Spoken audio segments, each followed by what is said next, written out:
Assalamualaikum warahmatullahi wabarakatuh. Tabipun, selamat pagi anak-anak semua. Apa kabar semuanya?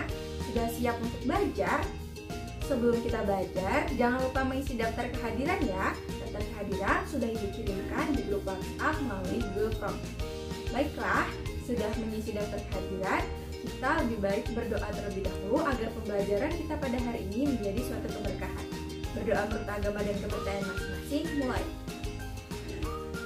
Setelah berdoa, marilah kita menyanyikan lagu Indonesia Raya agar memacu rasa nasionalisme kita menjadi semakin kuat.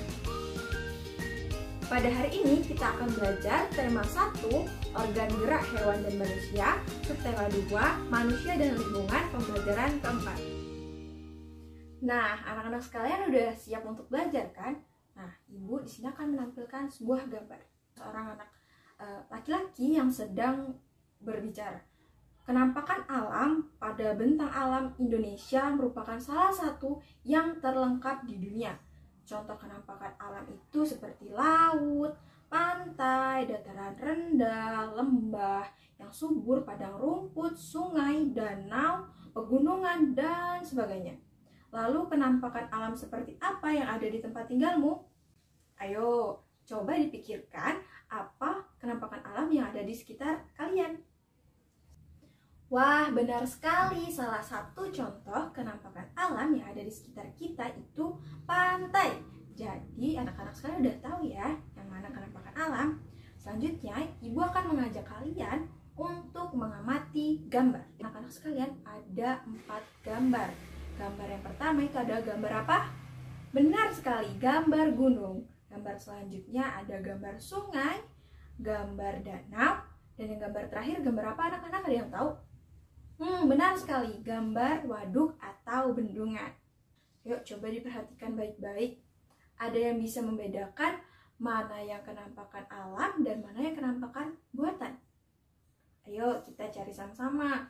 Gambar yang pertama, kalau ada yang tahu boleh diconteng ya di buku siswanya. Jadi benar banget, gambar yang pertama, gunung merupakan contoh kenampakan alam. Kalau gambar yang kedua, gambar sungai, gambar apa? Wah, benar banget. Gambar sungai itu merupakan contoh kenampakan alam juga. Selanjutnya ada gambar apa? Gambar danau. Danau kenampakan apa anak-anak? Wah, benar, kenampakan alam. Untuk yang terakhir, gambar waduk nih. Ayo coba dipikirkan dan diamati. Waduk itu gambar apa ya? Wah, benar banget anak-anak sekalian. Waduk merupakan contoh kenampakan buatan. Kita tadi sudah mengamati gambar dan membedakan mana yang kenampakan alam dan mana yang kenampakan buatan. Jadi, anak-anak sekalian ada yang bisa menyebutkan nggak? Contoh kenampakan alam itu apa aja dan contoh kenampakan buatan itu apa aja? Ada yang tahu? Wah, bener banget nih yang disebutin anak-anak sekalian. Contoh kenampakan alam itu kayak yang ada di gambar yang ditunjukkan. Nah, contohnya apa aja itu? Di situ ada gambar gunung, bukit, dataran tinggi, serta dataran rendah. Dan kalau untuk contoh kenampakan buatannya apa? Ada yang tahu nggak? Bener banget, contoh kenampakan buatannya itu ada waduk, ada sawah, perumahan, serta kawasan industri, dan masih banyak lagi contoh kenampakan buatannya anak-anak. Selanjutnya nih ada gambar serta teks yang bisa anak-anak amati dan baca terlebih dahulu ya. Ini ada teks bentang alam Pulau Papua secara umum. Pulau Papua adalah pulau berbatasan langsung dengan negara Papua Nugini. Pulau Papua merupakan bagian di wilayah Indonesia Timur. Pulau Papua juga merupakan pulau terbesar di Indonesia dan termasuk pulau terbesar kedua di dunia setelah Greenland. Sebagian besar daratan Papua masih berupa hutan belantara. Lebih dari 71% wilayah Papua merupakan hamparan hutan hujan tropis yang sulit ditembus karena terdiri atas lembah-lembah yang curam, pegunungan tinggi. Selain itu, puncak tertinggi di Indonesia berada di Papua, yakni Puncak Jayawijaya, di mana Puncak Jayawijaya sendiri ini tertutupi oleh salju sebagiannya. Nah, itulah tadi bentang alam Pulau Papua secara umum. Jadi, Ibu akan meminta kalian untuk menganalisis nih, kondisi geografis Pulau Papua itu gimana sih? Ayo, coba diamati dari teks yang kita baca dan gambar yang kita lihat tadi. Ada yang bisa tahu nggak kondisi geografis Pulau Papua itu gimana? Bener banget, kondisi geografis Pulau Papua memiliki memiliki hutan hujan tropis, memiliki lembah dan pegunungan. Dan yang paling hebatnya lagi, di Indonesia puncak tertingginya itu berada di Papua, yaitu Gunung Jayawijaya, yang dimana puncaknya itu tertutupi oleh salju. Nah, tadi kan tentang bentang alam Pulau Papua. Sekarang kita bakal membahas tentang keadaan iklim di Indonesia secara umum. Iklim atau musim dipengaruhi oleh angin musim yang berubah-ubah setiap periode waktu tertentu. Biasanya nih anak-anak, periodenya itu selama 6 bulan sekali. Di Indonesia sendiri ada 2 iklim, yaitu iklim laut dan iklim panas. Iklim laut ini anak-anak terjadi karena Indonesia memiliki laut dan lautan yang sangat luas. Iklim Indonesia sangat dipengaruhi oleh laut dan lautan. Laut dan lautan di Indonesia ini mengakibatkan tingginya penguapan. Wilayah yang memiliki tingkat penguapan yang tinggi juga akan memiliki curah hujan yang tinggi. Selain iklim laut, Indonesia juga memiliki iklim panas. Iklim panas ini terjadi di Indonesia karena Indonesia merupakan daerah tropis, yang dimana suhu daerah tropis yang tinggi mengakibatkan penguapan yang tinggi dan berpotensi untuk terjadinya hujan. Nah, jadi anak-anak sekalian tadi udah belajar tentang kenampakan alam, buatan dan alam, ada juga kondisi geografis, terus iklim. Tentunya itu semua berpengaruh kepada keberagaman flora dan fauna yang ada di Indonesia. Asal anak-anak sekalian ketahui nih, jumlah spesies tumbuhan di Indonesia mencapai 8.000. Itu yang sudah teridentifikasi ya. Sedangkan untuk jumlah spesies hewan mencapai 2.215 yang terdiri dari burung, reptil, mamalia, dan juga kupu-kupu. Ada yang tahu nggak faktor yang menyebabkan keberagaman flora dan fauna di Indonesia? Bener banget seperti yang anak-anak saya sebutin dan ada di buku siswa. Faktor penyebab keberagaman flora dan fauna di Indonesia itu ada 2. Ada faktor abiotik serta faktor biotik. Faktor abiotiknya apa aja? Iklim, terus ada tanah serta air. Selanjutnya ada faktor biotik. Faktor biotik itu ada manusia dan hewan serta tumbuhan itu sendiri. Untuk lebih lengkapnya, anak-anak sekalian bisa baca di buku siswa yang sudah dibagikan ya. Jadi, persebaran flora di Indonesia itu terbagi 2. Ada Indonesia Malayan, Indonesia Australia. Kawasan Indonesia bagian barat itu termasuk kawasan Indo-Malayan, yang dimana contoh daerahnya itu Kalimantan, Sumatera, Jawa, dan Bali. Untuk kawasan Indo-Australian, ada yang tahu daerah mana sih? Benar banget, daerah Indonesia bagian timur. Contohnya itu ada Sulawesi, Maluku, Nusa Tenggara, serta Papua. Untuk karakteristik dari Indo-Malayan itu sendiri anak-anak, ada misalnya contohnya itu jenis merantiannya banyak kalau Indo-Malayan itu ya. Terus terdapat berbagai jenis rotan. Terus terdapat hutan kayu putih. Tidak terdapat hutan kayu putih maksudnya. Terus juga jenis tumbuhan matoa sedikit. Terus jumlah anggrek-anggrakannya juga sedikit. Terus terdapat berbagai jenis nangka dan tidak banyak tumbuhan sagu. Itu tadi karakteristik Indo-Malayan. Untuk karakteristik Indo-Australian itu ada jenis merantiannya sedikit, terus tidak terdapat berbagai jenis rotan, terus terdapat hutan kayu putih. Selain itu juga terdapat berbagai jenis tumbuhan matoa, terus memiliki banyak jenis anggrek, serta dia juga memiliki sedikit jenis nangka, tapi dia memiliki banyak tumbuhan sagu. Itu tadi karakteristik Indo-Australian. Nah, untuk lebih lengkap dan jelasnya, anak-anak sekalian bisa amati gambar yang ditampilkan ya. Kali ini kita membahas tentang persebaran fauna. Menurut coraknya, fauna di Indonesia dikelompokkan menjadi 3. Ada fauna bagian barat, fauna bagian tengah, serta fauna bagian timur. Fauna bagian barat dan tengah dipisahkan oleh garis Wallace, dan flora bagian timur dan tengah dipisahkan oleh garis Weber. Daerah yang dicakup ke dalam bagian barat itu termasuk daerah Jawa, Sumatera, Bali, dan Kalimantan.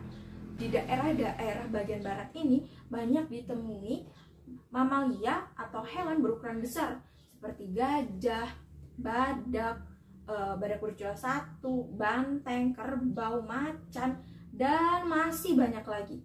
Selain itu juga banyak ditemui reptil seperti ular, kadal, tokek, buaya, kura-kura, dan masih banyak jenis lainnya. Nah, untuk jenis burung di daerah barat ini banyak burung hantu, elang, merak, fauna Indonesia bagian tengah itu wilayahnya meliputi daerah Timor, Sulawesi, Maluku, Nusa Tenggara, serta pulau-pulau kecil di sekitarnya. Nah, fauna yang menghuni bagian barat ini ada babi rusa, anoa, kuda, monyet, dan masih banyak lainnya.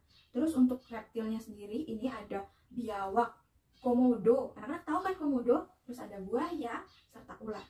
Ada burung dewata, rangkok, kakak tua, burung nuri, dan masih banyak jenis-jenis burung lainnya. Selanjutnya, fauna Indonesia di bagian timur. Wilayah bagian timur ini ada daerah Papua, Halmahera, serta Kepulauan Aru. Untuk mamalianya, di pulau ini banyak ditemui beruang, kanguru, walabi, landa irian, dan masih banyak mamalia-mamalia lainnya. Untuk jenis burungnya sendiri yang ditemui di bagian ini itu ada cendrawasih, terus ada burung kasuari, ada banyak jenis burung-burung lainnya.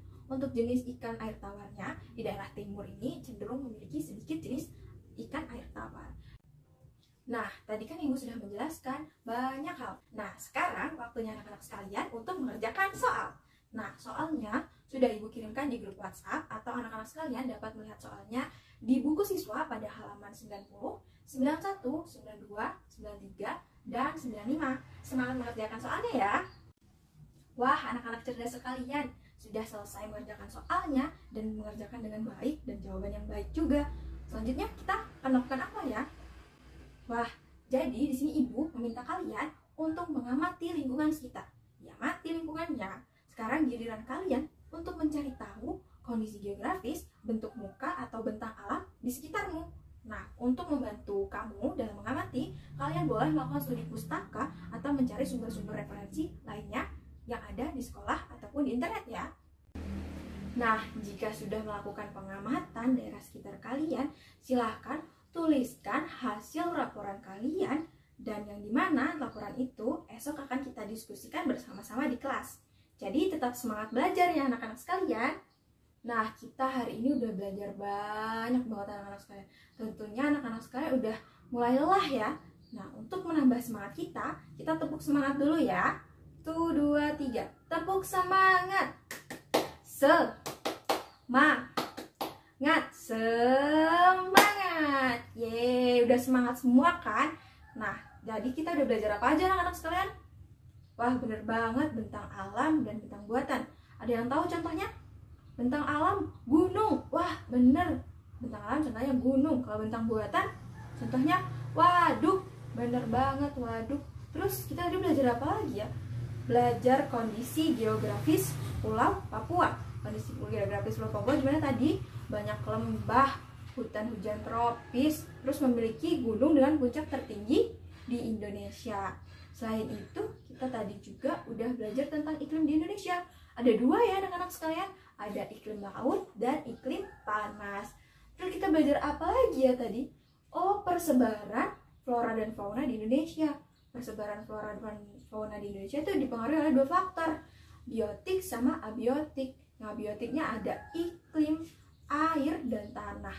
Kalau abiotiknya ada manusia, tumbuhan, dan hewan itu sendiri. Selanjutnya kita juga belajar tadi persebaran fauna. Persebaran fauna tadi ada di bagian barat, tengah, dan timur.